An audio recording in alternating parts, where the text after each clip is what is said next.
Good evening and welcome to Tucker Carlson. You know, it tells you a lot about the priorities of our ruling class that the rest of us are getting yet another lecture about January 6th tonight from our moral inferiors, no less. An outbreak of mob violence, a forgettably minor outbreak by recent standards that took place more than a year and a half ago, but they've never stopped talking about it. In the meantime, in the 18 months since January 6th, gas prices have doubled. Drug ODs have reached their highest point ever. The U.S. economy is now careening toward a devastating recession at best. And scariest and least noted of all, this country has never in its history been closer to a nuclear war. Yet the other networks cannot be bothered to cover any of that tonight. Instead, they've interrupted their regularly scheduled programming to bring you yet another extended primetime harangue from Nancy Pelosi and Liz Cheney about Donald Trump and QAnon. The whole thing is insulting. In fact, it's deranged, and we're not playing along. This is the only hour on an American news channel that will not be carrying their propaganda live. They are lying, and we are not going to help them do it. What we will do instead is to try to tell you the truth. We've attempted to do that since the day this happened. We hated seeing vandalism at the U.S. Capitol a year and a half ago, and we said so at the time. But we did not think it was an insurrection because it was not an insurrection. It was not even close to an insurrection. Not a single person in the crowd that day was found to be carrying a firearm, some insurrection. In fact, the only person who wound up shot to death was a protester. She was a 36-year-old military veteran called Ashley Babbitt. Babbitt was just over 5 feet tall. She was unarmed. She posed no conceivable threat to anyone. But Capitol Hill police shot her in the neck and never explained why that was justified. Those are the facts of January 6th. But since the very first hours, they have been distorted beyond recognition, relentlessly. Culminating with last night. Last night, CBS Nightly News told its viewers that insurrectionists at the Capitol on January 6th, quote, caused the deaths of 5 police officers. That is a pure lie. There is nothing true about it, and they know that perfectly well. Here's reporter Bob Costa, who should be deeply ashamed to say something this dishonest. Thursday's primetime hearing will take Americans back to January 6th, when an estimated 2,000 rioters breached the Capitol building, causing the deaths of 5 police officers. It's hard to believe he said that. Rioters caused the deaths of 5 police officers. You just heard CBS News tell its viewers that. This must be the big lie theory. The more bewilderingly false a claim is, the more likely you will be to believe it. Apparently, that's what they're betting on. In fact, precisely 0 police officers were killed by rioters on January 6th. Not 5, none, not a single one. So how'd they get to 5? Well, CBS is counting the suicides of local police officers that took place after January 6th. In some cases, long after January 6th. Suicide, unfortunately, is pretty common among cops. Policing is a tough job, as we've noted. But in these specific cases, the one CBS is referring to, the chief of Washington, D.C.'s police department told the New York Times that actually he had no idea if his officers were driven to kill themselves by January 6th. CBS just made that up. The 5th death that CBS News is referring to is of Capitol Hill police officer Brian Sicknick. You will remember his name. Sicknick's body lay in state at the Capitol after the media told us he'd been beaten to death by Trump voters with a fire extinguisher. Here's what they told you. Officer Sicknick died after being hit in the head with a fire extinguisher. Sicknick died after being hit in the head with a fire extinguisher. Officer Brian Sicknick died after being hit in the head with a fire extinguisher during the hours-long attack. They beat a Capitol police officer to death with a fire extinguisher. Officer Brian Sicknick died after being hit in the head with a fire extinguisher during the fight. He died at the age of 42 after he was bludgeoned with a fire extinguisher. Once again, that's not true. Everything you just heard was completely fabricated. The D.C. medical examiner performed an autopsy, and the autopsy report showed that Officer Brian Sicknick had not suffered any kind of blunt force trauma. He was not beaten to death. He died of a stroke in his office later. No one has been charged in Officer Sicknick's death because Officer Sicknick wasn't murdered. They are lying to you. That is provable. Not a single person you just saw has apologized for lying. Not a single one. And it's not just the news media. Here's Congressman Pete Aguilar of California claiming that officers lost their lives on January 6th.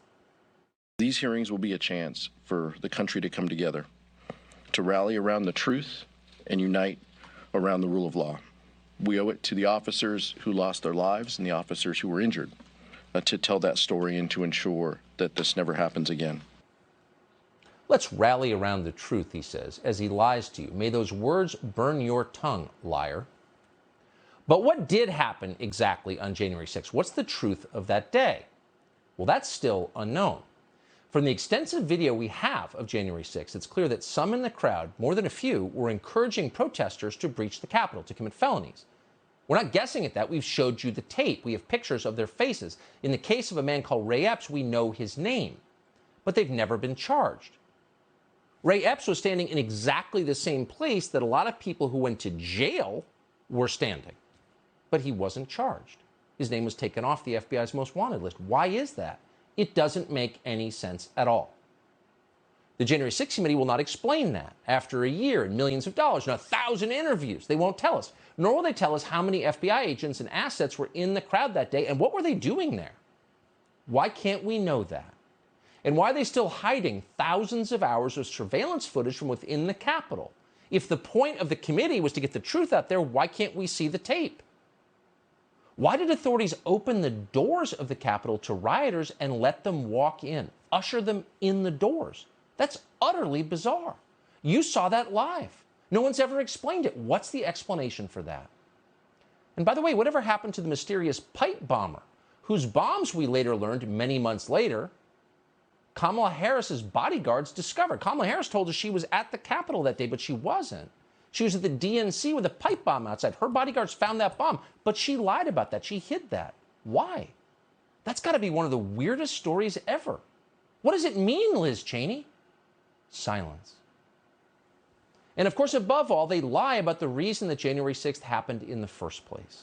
And you know what it is. The entire country watched Joe Biden get what they claimed was 10 million more votes than Barack Obama himself got. Joe Biden got 10 million more votes than Barack Obama got.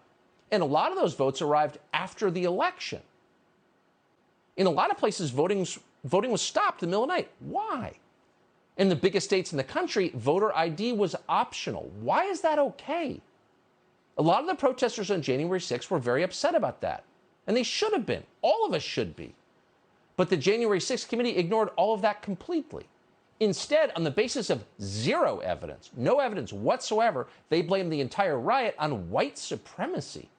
Here's Joe Biden. We're confronting the stains of what remains a deep stain on the soul of the nation.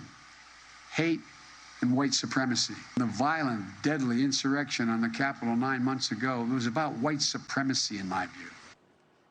What? There's no evidence for that. None. The people at the Capitol, including the ones who broke the law by entering the Capitol, which is a crime, those people to a person said they were upset because they believed their democracy had been stolen from them. And whether all of their claims are true or not, that's a valid reason to be upset. But rather than reassure the rest of us that actually our democracy is sound, elections are fair and transparent, there's no cheating and we can prove it, rather than do that, they call half the country names. And not just names, the worst name you can be called, a white supremacist. And then most bewilderingly of all, virtually no Republican in Washington pushed back against any of that. In fact, Lindsey Graham, violence worshiper to the end, said that his only regret was that the Capitol Police didn't shoot more Trump voters in the neck and kill them. You've got guns, use them, Graham said. So here you have a sitting U.S. Senator, a Republican, urging police officers to shoot unarmed Americans, many of whom were ushered into the Capitol building by law enforcement. How can people talk like that? For more than a year, they justified rhetoric like Lindsey Graham, shoot more, by claiming that January 6th was an insurrection. That's not a word they would use to describe, say, the months-long siege of a courthouse in Portland or the ongoing coordinated effort to intimidate Supreme Court justices at their homes with guns, a story they ignored today. But January 6th was different, they reminded us. It was unique because it was their offices and because it bothered Nancy Pelosi. The president incited an insurrection against Congress to prevent the peaceful transition of power. And then he sat back and watched the insurrection. Insurrection, a violent mob. A white supremacist president who incited a white supremacist insurrection. an insurrection against our government. The violent attack on the U.S. Capitol was an act of insurrection. The insurrection that violated the sanctity of the people's capital. This was not a protest. This was an insurrection. It's not protest. It's insurrection. We are not defending and would never defend vandalism, violence, rioting. We disapproved of it when it happened. We disapprove of it now. All riots, not just this one. But this was not an insurrection. But you know what will get you to insurrection?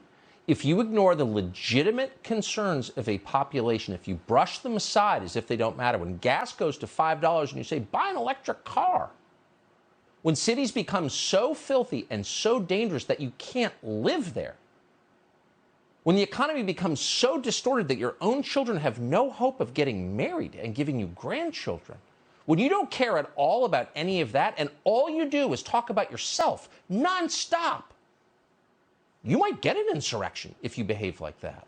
Speaking of insurrection. So these hearings are going on now, this primetime performance, we're following them. Of course, if something noteworthy happens, obviously we will bring it to you immediately. But we're not going to repeat their propaganda unfiltered. So what we are going to do is try to get to the truth. And to do that, we've assembled a bunch of very knowledgeable people who know a lot more than they're telling you on the other channels about what happened on January 6th. We're not going to do panels on the show. We never do. You're going to hear from each one individually.